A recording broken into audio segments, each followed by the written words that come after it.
A warm welcome to TVC News, our top stories. TRA says people-centered tax collection is key as it surpasses revenue target.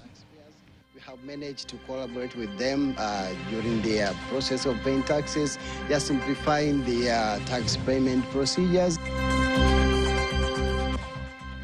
Tanzania's medics arrive in Comoros as they are ready to offer free medical camp.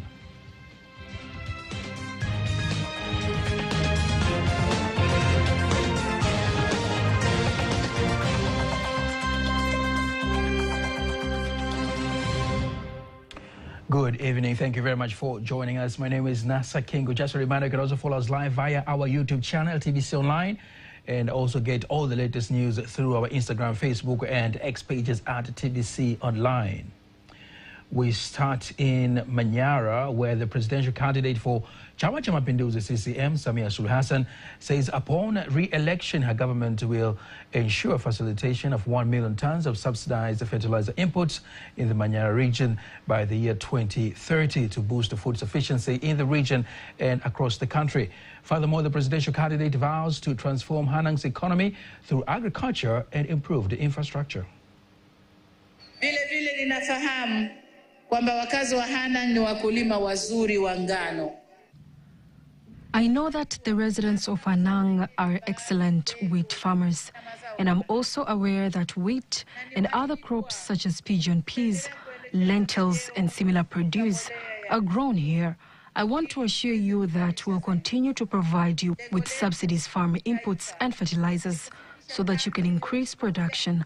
Our national goal is to reach 1 million tons of wheat by 2030, sourced from Hanang, so that we can be self-sufficient in wheat supply. Regarding road infrastructure, the CCM presidential candidate pledges to build and improve road networks in the region to support transportation of goods and services. Taendelea na kujenga miundombinu ya barabara. We'll continue to build road infrastructure, and among these roads is the Nangwa-Isambala-Kondoa Road, which is 79 kilometers and will be constructed with tarmac. Likewise, the Mugitu Road, which is 80 kilometers, will also be built to a standard that will be paceable throughout the year, whether it is sunny or rainy. Earlier, the presidential candidate addressed the Karatu residents in the Arusha region, where she promised to improve the fishing sector by purchasing boats and increasing fish breeding areas. The CCM presidential candidate, Samia Suluhu Hassan, is still in the Manyara region, continuing to seek re-election through her party's manifesto ahead of this year's general election. Meanwhile, the presidential candidate for United Democratic Party, UDP, Saum Hussein Rashid, says if our party is elected, it will open new economic opportunities for all Tanzanians, especially in the agricultural sector. The candidate made the remarks during a campaign rally held at Magirisi Stadium, West B District in Gujar, Ireland, outlining strategies to make agriculture one of the key sectors for Tanzanians and contribute to the national income. Bidhaa nyingi ambazo zinatoka hapa Zanzibar. With these products from Zanzibar, if we set clear goals and proper strategies to uplift Tanzanians, we can succeed indeed. We did not come here just to make empty promises. We have conducted thorough research, and we have seen that it is possible and can be implemented. Our mission is to open up economic opportunities for Tanzanians, especially in agriculture, and that is why we have set our priorities there. Tanzania Revenue Authority TRA says that people-centered tax reforms have been key in ensuring the authority reaches its targets during the first quarter of the year 2025-2026 financial year. That is from July to September 2025. The Tanzania Revenue Authority TRA has successfully collected 8.97 trillion shillings, which is equivalent to 106.3% of the set target of collecting 8.44 trillion shillings. The collection is an increase of 15.1% compared to 7.79 trillion shillings collected in the same period in the year 2024-2025 financial year. In an interview with TVC News, the TRA taxpayer Taxpayer Education Manager Paul Walalaze has stressed on improvements done in the tax collection system in Tanzania, insisting that efficiency has been contributed by increased voluntary tax compliance, as well as improved business climate influenced by good economic policies. TRA have been assigned to collect a revenue target of 8.44 trillion, and they have managed to collect 8.97 trillion, which is equivalent to 106% for the 3 months for this quarter, first quarter in 2025-2026. We have managed to collect that amount, that 100% and above, due to the following factors. The first one is the collaboration we have in TRA with our stakeholders, who are the taxpayers. We have managed to collaborate with them during the process of paying taxes, just simplifying the tax payment procedures compared to the previous years. And we have managed to educate them and to inform them greatly on the how are they paying taxes, and even the changes, various changes, even the fiscal changes, tax reforms had been made in the this financial year 2025-2026. We have managed to inform them that the one of the factors which contributed towards these performances.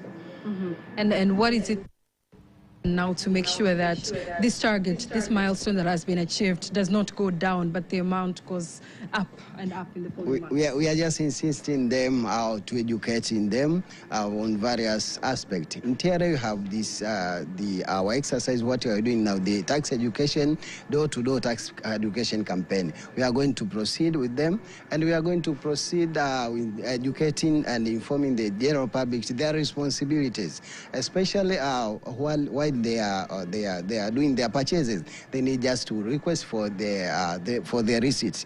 You need just to request for the receipt, because that receipt is within that we are going to collect the taxes for this financial year. And the taxes we are paying, this development we are having, people, our students are studying very freely. The medical services, even the infrastructure improvement, is the function of the taxes that you Tanzanian you are paying. That TRA Taxpayer Education Manager Paul Walalaze speaking with my colleague Caroline Malewo. The Tanzanian government has sent a team of medical specialists to Anjuani Islands in Comoros with the aim of deepening cooperation in the health sector between the two nations.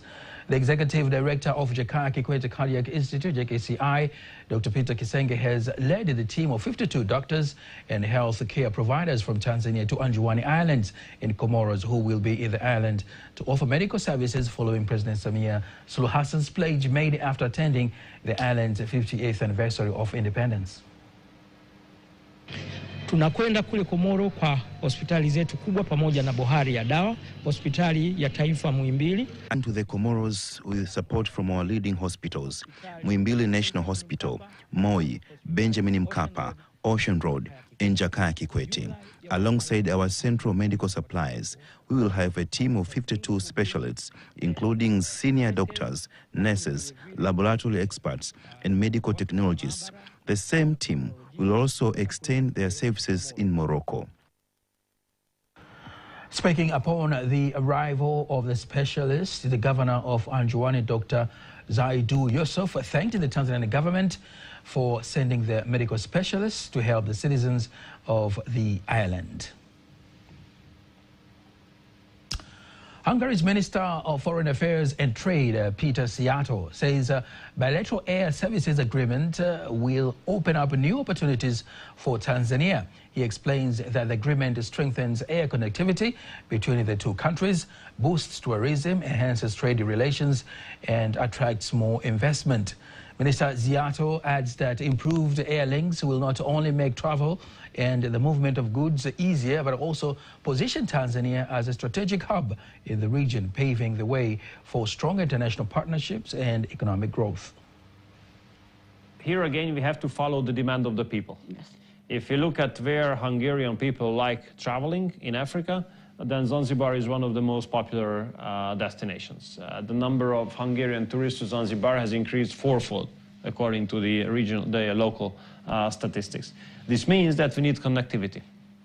Without a bilateral air services agreement, it's very complicated, so we need this agreement. The two civic aviation authorities have already been in contact, so we have I think a fair expectation that they finalize this agreement pretty soon. Once they do it, then all EU carriers will be entitled to launch new flight between Hungary and Tanzania, similarly to Tanzanian airlines can do the same. So we hope that the supply will follow the demand and there will be either chartered or scheduled flights between the two countries taking place once the air services agreement is being signed bilaterally. The bilateral air services agreement between Tanzania and Hungary was signed in March 2024 as part of efforts to enhance bilateral cooperation in the aviation sector. The move aims to create a legal framework that allows airlines from both countries to operate direct flights, promote tourism, and stimulate economic growth through increased connectivity. The Tanzanian delegation, led by the Minister of Foreign Affairs and East African Cooperation, Ambassador Mahmoud Thabit Kombo, has participated in the opening of the 22nd African Nordic Ministerial Meeting currently underway in Victoria Falls in Zimbabwe. The meeting was officially inaugurated by the Minister of Foreign Affairs and International Trade of Zimbabwe, Professor Amon Muruwira, who stressed on importance of diplomatic solidarity and economic cooperation between Africa and Nordic countries. He furthermore noted that this year's meeting aims to stimulate the use of innovation and technology in the preparation of sustainable society. The activities of the first day of the meeting included various forums, including African Nordic Business Forum, which focused on how to achieve sustainable prosperity through cooperation and reduce trade risks. The governor of Bank of Tanzania, Emmanuel Tutuba, says the country's financial sector continues to expand rapidly. In the quarter ending September 2025, the money supply grew by an average of 20.4% compared to 19.1% in the previous quarter. Speaking in Dar es Salaam, Governor Tutuba explained that the growth has been largely driven by the increase in private sector credit, which has expanded at a rate of 15.9%. He contributed this growth to ample liquidity in the economy and a rise in investment within the sector. I knew that the next CBR announcement will depend on the arrangements from the MPC meeting, which is scheduled to be held on 7th January 2026. And in this regard, the announcement for the next CBR will be made on 8th January 2026. Maybe I can also echo the same, maybe in a Swahili language. Furthermore, Tutuba says that the banking sector remains stable with sufficient liquidity, strong capital, and continued profitability, adding that credit risks have continued to decline, with non-performing loans dropping to 3.3% in August 2025, which is below the Bank of Tanzania's acceptable limit of 5%. Remaining in Dar es Salaam, the ambassador of Finland in Tanzania, Teresa Zitting, says that relations between Finland and Tanzania remain strong, with a state visit of President Alexander Stubb in May serving as a notable sign of deepening bilateral ties. She adds that this year marks 60 years of diplomatic relations, highlighting achievements in areas of business, trade, and development cooperation. Ambassador Zitting made the remarks during an interview with TBC News, where she first reflected on her 3 years of diplomatic service in Tanzania. The very first impression, how would I say, when one comes out from the airplane, is wow, it's so warm, it's so humid. It's warm, it's green, it's welcoming, and it's very young. So warm in the sense, not only perhaps the air, but also how the people smile to you, and welcoming. When I saw a little bit more, it's also the really beautiful places you have here. And then young, yes, you see youth, you see children everywhere, lots of energy. So, yeah, those were pretty much my very first impressions. Tanzania and Finland recently celebrated the 60 years of collaboration between these two countries. And on May, we saw President Stubb came to visit Tanzania to a 3-day state visit. How would you describe that, and what chapter do you think Tanzania and Finland apparently are in terms of like collaboration?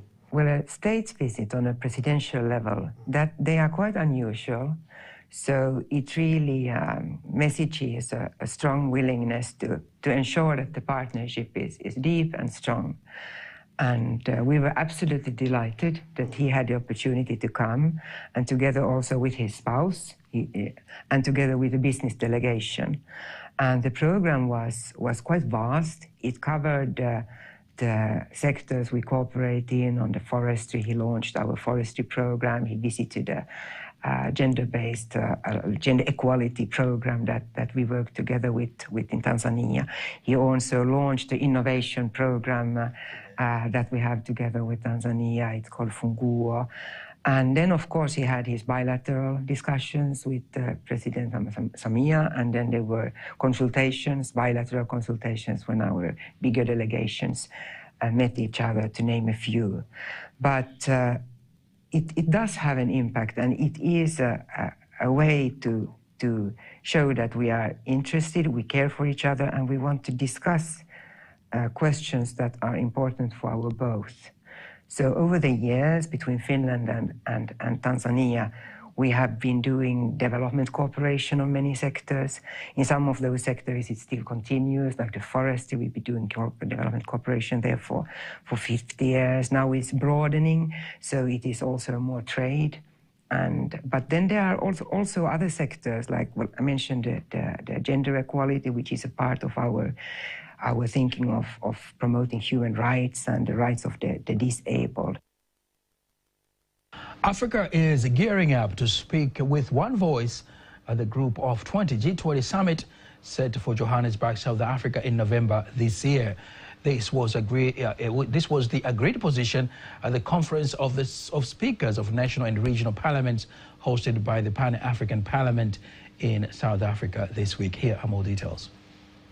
Now set to be held on the African soil of 20 priorities, prioritize the needs of the global south. The late great Bob Marley once said that none but ourselves can free our minds, and in that vein, Africa is ready for the task at hand. I think it's very significant because when you talk about the G20, that's been hosted on the African continent, is really something that all the African continents are proud of. Simply because it's very evident that Africa actually has a great role to play in the economic development of the whole world. So hosting it here gives us the opportunity to be able to talk to our partners, to our other leaders. We are here to learn and map the way forward to transform our economies in Africa, and we push for the Africa Continental Free Trade Area, because we have to prepare for the future where we are not sure of the intentions of the global north. They say a journey of 1,000 miles begins with one step, and others are content that Rome was not built in one day. So step by step, the African continent is on course to economic emancipation. Ian Roma, ZBC News, Midrand.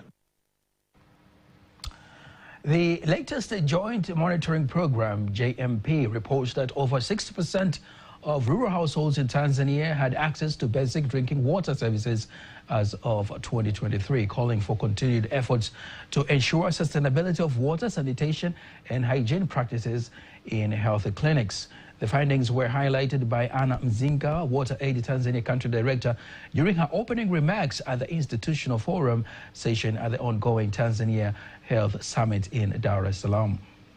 The investment that we are putting in medicine, the investment that we are putting into actually curative, that can go into preventive, and one of it is wash systems. That is the place where, as health and wash practitioners, we need to break the walls and come into the room together. The financing might not be enough, but the financing is there. It's how we look at it in terms of investing in one arm and save the other arm. Imagine a business where you put $1 and you get a return of 9. It's only on the wash. So I think the financing that we are prioritizing into curative, we can start taking part of it good evidences are there that when you invest into WASH, then there is good outcomes in terms of the other part of it. This year's 12th Tanzania Health Summit is held under the theme Harnessing Data Utilization and Technologies to Accelerate Universal Health Coverage. The forum brings together stakeholders, policymakers, and development partners to explore innovative solutions to improve health outcomes across the country. Now, before we wind up the local news tonight, let us now have a look on today's exchange rates according to the Bank of Tanzania, BOT.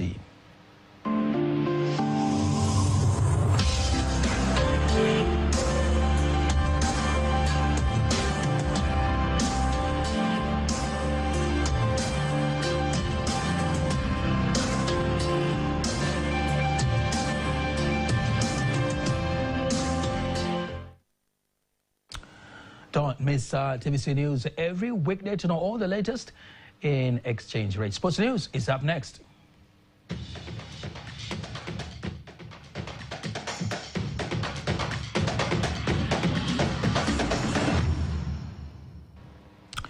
And in sports news, we go straight to Zanzibar, where Zanzibar international boxers Ali Mkojani and Suleiman Mtumwa are training hard, preparing for the World Interclub Boxing Championship that will take place in Rio de Janeiro in Brazil from October 12th to October 18th, 2025. Speaking during the training in Zanzibar, the two boxers said they have gained enough experience and determination to showcase their talents in the world competition, hoping that they will collect the medals.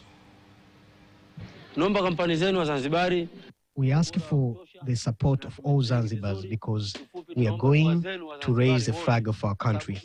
And we have our saying which goes that whoever comes to Zanzibar does not leave. This saying goes to Brazil on this trip. Once we enter Brazil, when we return from there, we will be raising the flag of Zanzibar. We ask the government to look at us favorably, and we ask the general public for their prayers, not just for our Machatu gym or Dragon. No, the whole of Zanzibar should support their youth. We are going to raise the flag of Zanzibar, and by grace of Almighty God, we will return as champions.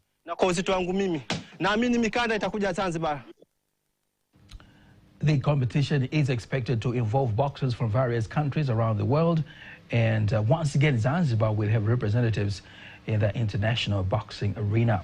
All the best to Mkojani and Mtumwa. Dar es Salaam City Basketball head coach Mohamed Mbwana says his team was hungry for titles coupled with determination were the secrets behind the winning the Dar es Salaam Basketball Championship competition for the season of the year 2025. Mbwana adds that JKT Stars had good players, but his club's fighting spirit and experience made it possible to outclass them and win the final game of the championship. We have quality players who are focused and ready to compete for their success and as per their short day. We have a great job ahead for the African League, and that's our the next target to tackle. The Dar es Salaam Regional League for 2025 season concluded yesterday with the final match between JKT Stars and Dar City, with Dar City emerging as the league champions by defeating JKT by 76 to 62 points. And that's the sports news. Now, before we conclude the news bulletin for tonight, let's take a look at the weather forecast for the next 24 hours. My name is Godfrey Kazinja. I present to you 24 hours weather forecast from Tanzania Meteorological Authority. For tonight, the lowest minimum temperature expected to be 10 degrees Celsius over Njombe regions. And Lake Victoria Basin expect future thunderstorm over Furia. The rest part of our country expect future particular condition. Wind flow patterns, average wind speed expected over some part of our country, while Lake Nyasa together with Southern Coast wind expect flow at the speed of 40 km per hour. And TMA issue an advisory expecting strong over Lake Nyasa together with Southern Coast. Please take note on that. For tomorrow, Lake Victoria Basin together with Kigoma and Katavi expect future particular condition, thunder, shower over Fury and sun period. And TMA issue an advisory expecting heavy precipitation at times over Lake Victoria Basin. Please take note on that. Northern Eastern Highland together with Northern coast, including Morogoro region, expect future partly condition, light rain shower over Fury and sun period. The rest part of our country expect future partly condition. Let's have a look for the 4 days weather forecast for some part of our country, starting from the day after tomorrow. Dar es Salaam expect future rain shower over Fury and sun period. Dodoma expect future partly condition and long sun period. Mbeya, the lowest minimum temperature expected to be 12 degrees Celsius. Mwanza expect future partly condition, thunder shower over Fury and sun period. Kilimanjaro expect future partly condition, light rain shower over Fury and sun period. Morogoro expect future partly condition, rain shower over Fury and sun period. And Arusha expect future light rain shower over Fury. The lowest minimum temperature expected to be 13 degrees Celsius. Dear viewer, we thank you for watching us and have a good time. And that marks the end of the news bulletin for tonight. Don't miss our next bulletin in Kiswahili at 11 p.m. On behalf of the whole team, I am Nasa Kingu. We wish you a good night and a constructive weekend ahead.